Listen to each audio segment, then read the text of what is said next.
నమస్కారం అండి. నేను మీ Gayatri from simply Telugu channel. Hello sir. Hello Aditya, please be seated. మీరు కొత్తగా అప్డేట్ చేసిన చిప్ల గురించి ఒకసారి ఎక్స్ప్లెయిన్ చేస్తారా? అలాగే సార్, తప్పకుండా. ఏమైంది ఆదిత్య గారు? యాక్చువల్లీ నేను బ్యాగ్లో పెట్టాను అనుకున్నాను సార్, కానీ ఎక్కడో మర్చిపోయినట్టున్నాను. ఒక్క నిమిషం. మడి నువ్వేం పరేషాన్ కాకు. మామకేం ప్రమాదం లేదని డాక్టర్ చెప్పిర్రు కదా, ఇక జల్దీ కళ్ళు తెరుస్తాడు చూడు. కానీ నాకు ఒక పక్క ఆనందంగానూ మరో పక్క భయంగానూ ఉంది సీను. నాయన కళ్ళు తెరిస్తే సంతోషమే, కానీ కళ్ళు తెరవగానే అమ్మ గురించి అడుగుతాడు. అమ్మ గురించి నేనేం చెప్పాలి? మడి జరిగిపోయిందని తలుచుకొని మనం ఏం చేయలేం కదా. దేవుడు ఎవరిని ఎన్నాళ్ళు ఉంచాలనో కన్నాళ్లే ఉంచుతాడు, తర్వాత దూరం చేసేస్తాడు. నాకు పుట్టుకతోనే అమ్మ అయ్యను దూరం చేసిండు. నీకు చిన్నప్పుడే మీ అమ్మ అయ్య దూరం అయిపోయారు, కానీ నీ అదృష్టం బాగుండి నిన్ను పెంచుకునే అమ్మ అయ్య దొరికిరు నీకు. ఇప్పుడు దేవుడు కా అమ్మను కూడా దూరం చేసిండు. జిందగీ అంటేనే ఇంతే అమ్మాడి, ఏది శాశ్వతం కాదు. అందరూ ఏదో ఒక సమయంలో దూరం అవుతూనే ఉంటారు. చూడు, సత్యం అమ్మాడి. ఆదిత్య గారు చెప్పండి. ఆనంది, నాకు చిన్న హెల్ప్ చేస్తావా? ఏంటండి? ఆ చిప్స్ కి సంబంధించిన బాక్స్ అక్కడ మర్చిపోయాను. ఉందండి. అది తీసుకొని కొంచెం ఇక్కడికి వస్తావా? నీకు లొకేషన్ షేర్ చేస్తాను. గట్లనే ఆదిత్య గారు, నేను ఇప్పుడే తీసుకుని బయలుదేరుతాను. ఉండండి. సీను, ఆదిత్య గారు ఈ బాక్స్ మర్చిపోయిర్రంట, నేను తీసుకుని పోతున్నా. గట్లనే అమ్మాడి, నువ్వు బో, నేను మామతానుంటాను. నాయనని జాగ్రత్తగా చూసుకో. మళ్ళీ ఏం కదలికొచ్చినా నాకు వెంటనే కాల్ చెయ్యి. గట్లనే అమ్మాడి. ఆదిత్య గారు, గిదేనా? ఇదే ఆనంది, పద వెళ్దాం. ఈ చిప్ తో మనం ఇదివరకటి కంటే ఇంకా వేగంగా లొకేషన్ తెలుసుకోవచ్చు సార్. ఈ మధ్య వర్షాలు కూడా పడుతున్నాయి కదా. మనం ఏదైతే ఒక దాన్ని ట్రాక్ చేయాలనుకుంటున్నామో అది వర్షం పడుతున్నప్పుడు కొన్నిసార్లు సిగ్నల్ ప్రాబ్లమ్స్ వచ్చి ట్రాక్ చేయలేకపోతున్నాం. ఈసారి అలాంటి ప్రాబ్లమ్స్ రాకుండా ఇంకా అప్డేట్ అయింది. దీని పనితీరు ఒకసారి మీరు కూడా చూడండి. చెప్పు పెద్దమ్మా. ఏవే, నిన్నొకసారి కలవాలే. దేనికి? నీకు విషయం చెప్పాలి. ఫోన్లో చెప్పొచ్చు కదా.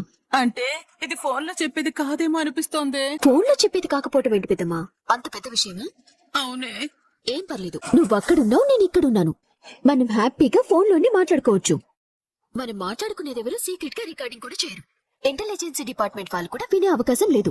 అది కాదే, ఇది ఎవరైనా వింటే నన్ను తేడా అనుకుంటారు. అంత తేడాగా ఉన్న విషయం మాట్లాడతావా? ముందు వినొచ్చు కదా. ఏంటి అలా మాట్లాడుతున్నావు? నైట్ జరిగిన విషయం అలాంటిది.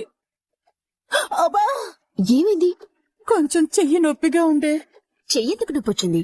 చెయ్యి కాదే, కాలు కూడా నొప్పిగానే ఉంది. చెయ్యి కాలు ఎందుకు నొప్పిగా ఉన్నాయి? కింద పడితే నొప్పి రాదా మరి? నువ్వెందుకు కింద పడ్డావు? కొడితే కింద పడకపోతే ఇంకెక్కడ పడతానే? నిన్నెవరు కొట్టారు? అవన్నీ తర్వాత చెప్తానే. దానికంటే ముందు ఇంకొకటి చెప్పాలి. ఏంటి? నేను ఏదైనా ఒకటి చెప్తే నువ్వు నమ్ముతావు కదా. నిన్నెవరు నమ్ముతారు పెద్దమ్మా? భలే దానివి నువ్వు.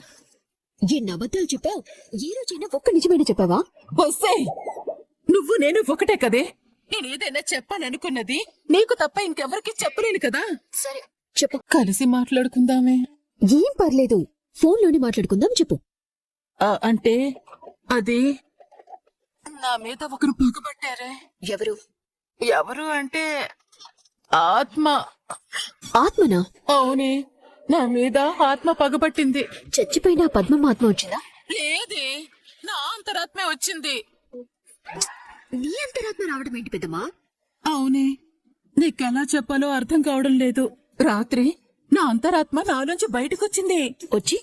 వచ్చి ఎందుకే ఇందుమతి ఎన్ని తప్పులు చేశావని పెంచగొట్టుడు కొట్టిందే. అబ్బా, నీ అంతరాత్మ నిన్నెలా కొడుతుంది? అరే కొట్టిందే.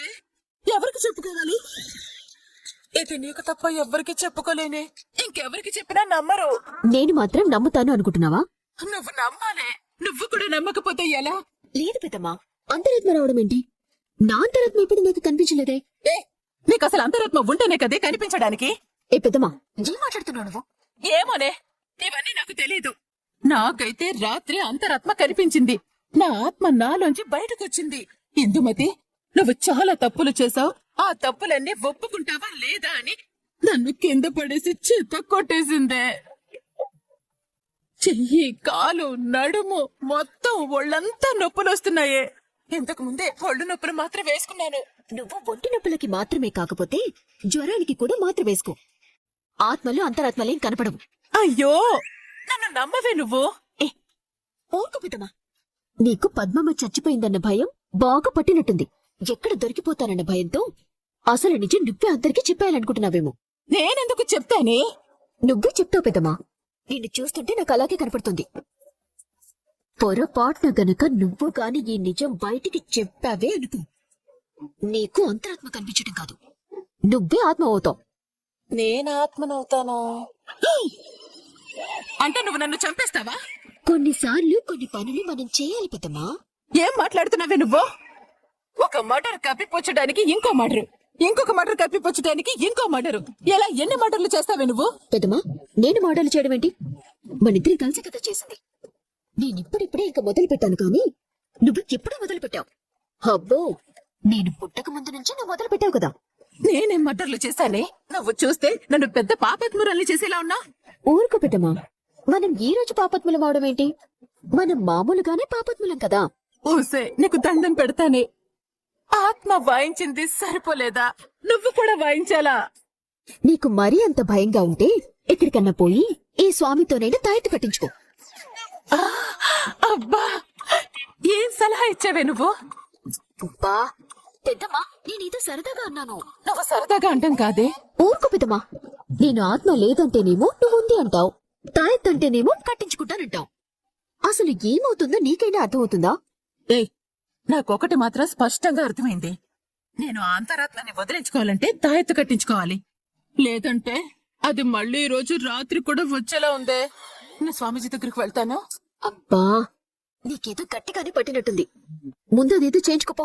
ఆ, ఉంటానే. అమ్మా, స్వామీజీ ఎక్కడున్నారు?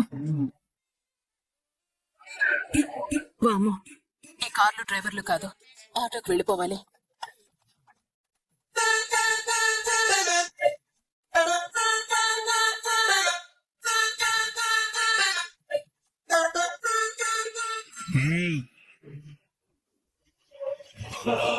ఇదేంటి, వీడెవడో బికార్లా ఉన్నాడే. ఏంటి వీడు నా వైపు చూస్తున్నాడు? ఏయ్, ఏంట్రా భిక్షం కావాలా? ఏయ్, నువ్వు చెడ్డదానివే, నీ టైం దగ్గర పడింది. నువ్వు చెడ్డదానివే, నీకు టైం దగ్గర పడింది. అయ్యో బాబోయ్, వీడేంటి టైం దగ్గర పడింది అంటున్నాడు? నువ్వు చెడ్డదానివి, టైం దగ్గర పడింది. టైం దగ్గర పడింది. టైం దగ్గర పడింది. టైం దగ్గర పడింది. అమ్మో, ఆటో. అబ్బబ్బబ్బ. ఎక్కడికి వెళ్ళాలి మేడం? ముందైతే ఇక్కడి నుంచి పోనేవయ్యా, ఎక్కడ పోవాలో తర్వాత చెప్తాను. నీకేం పర్వాలేదు, అంతా నయమైపోతుంది. ఏంటమ్మా? స్వామీజీ గారిని కలవాలి. ఒక్క నిమిషం. ఈ తాయెత్తి కట్టుకుని పడుకో.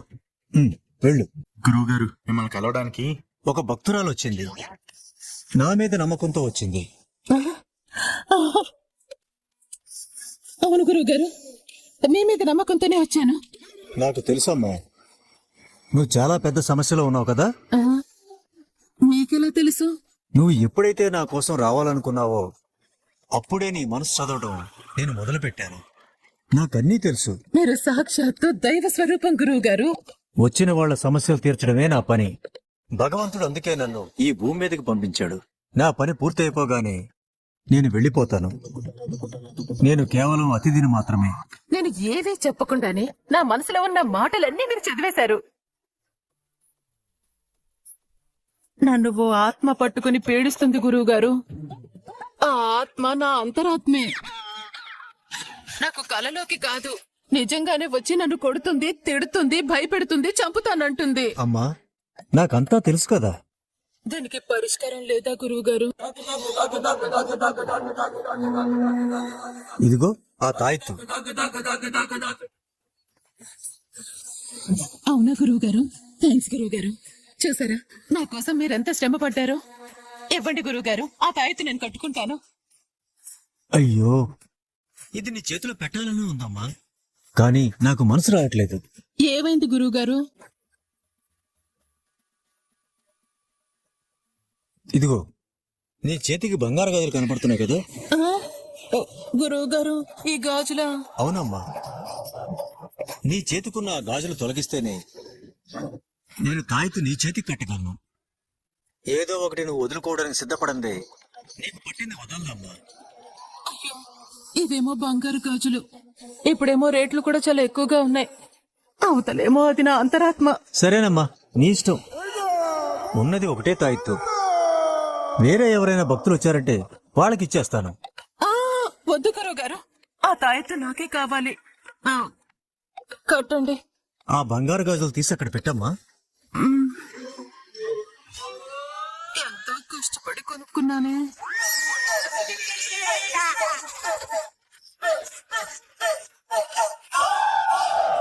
అక్కడ పెట్టమ్మా. ఆ ఎడం చెయ్యికి ఇవ్వమ్మా. అనమ్మా.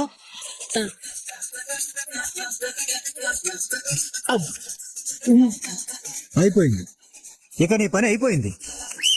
నువ్వు ప్రశాంతంగా ఇంటికెళ్ళి హాయిగా పడుకో. ఏ ఆత్మ నీ దగ్గరికి రాదు. అమ్మయ్య, ఒసే అంతరాత్మ, ఈసారి రావే నువ్వు నా దగ్గరికి. అయిపోయావే నువ్వు.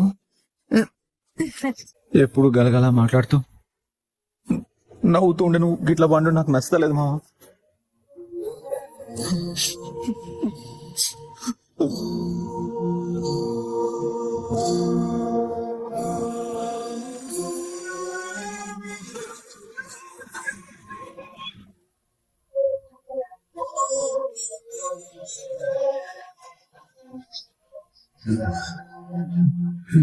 మావా మావా మావా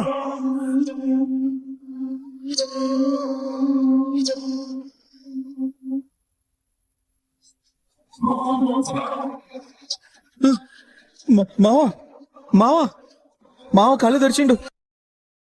మావ నువ్వు కళ్ళు తెరిచినావు. సీను అరే నన్ను పేరు పెట్టి చూసినావా మావా? అయితే నువ్వు పూర్తిగా కోలుకున్నట్టే. ఉండు మావ, డాక్టర్ తోలుకొస్తా. Doctor doctor. సార్, మీ పేరేంటో చెప్పండి.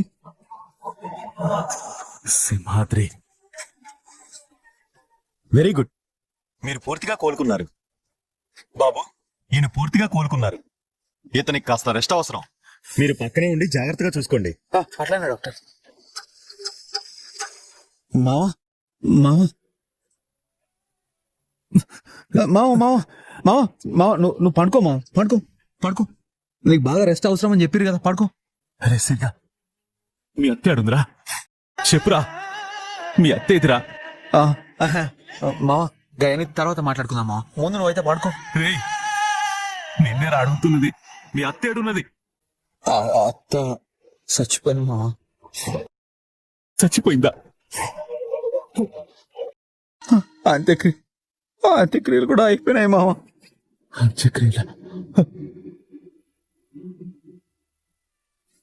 అంత్యక్రియలు అయిపోయిందిరా.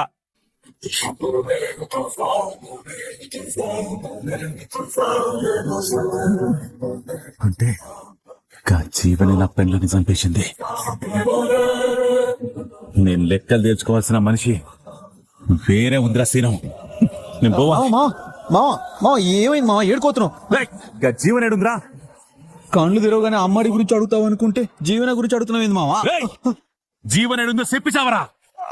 అత్తింట్లో ఉంటది మావా, ఇంకేడు ఉంటది. అయితే జల్దీ గాడికే పోవాలి. మా ఆగు మావా, ఏడికి మావా? జీవన దగ్గరికి. ఎందుకు మావా? జీవన అంతు చూడనీకి. జీవనాంత చూసుడేది మావా? గదంతా నీకు తర్వాత తెలుస్తుంది. వదరు మావా మావా ఆగు మావా. వదులురా. వద్దు మావా, వద్దు మావా. ఏ వదలు? మావా, నా వదలు. మాట మావా, నేను చెప్పేది తిను మావా. వదలురా, సీన్గా. ఆగు మావా, నువ్వు పోవడానికి వీల్లేదు మావా. ఏడికి పోను మావా. మావా వదరు. ఆ, మావా. అమ్మా, ఇది.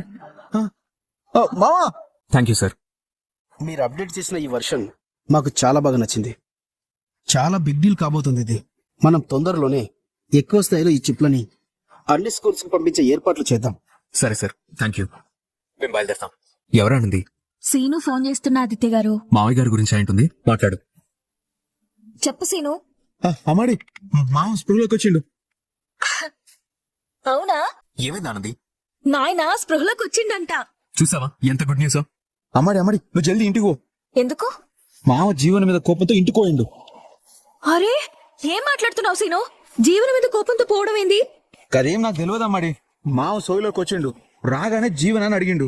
కదే మామ జీవనాన్ని అడిగినావు అనగానే కోపంతో జీవన అంతు చూడడానికి పోతూ ఉంటే నేను ఆపినా ఆగలేదు, నన్ను దోసేసి ఆడిపోయిండు. సరే మేము ఇప్పుడే బయలుదేరుతున్నాం. ఏమైంది ఆనంది? ఏమో తెలియదు ఆదిత్య గారు, నాయన జీవనం మీద కోపంతో ఆడ నుంచి బయలుదేరిండంట. మరి ఏమైందో ఏందో ముంగట మనం ఇంటికి పోదాం పదండి. పద.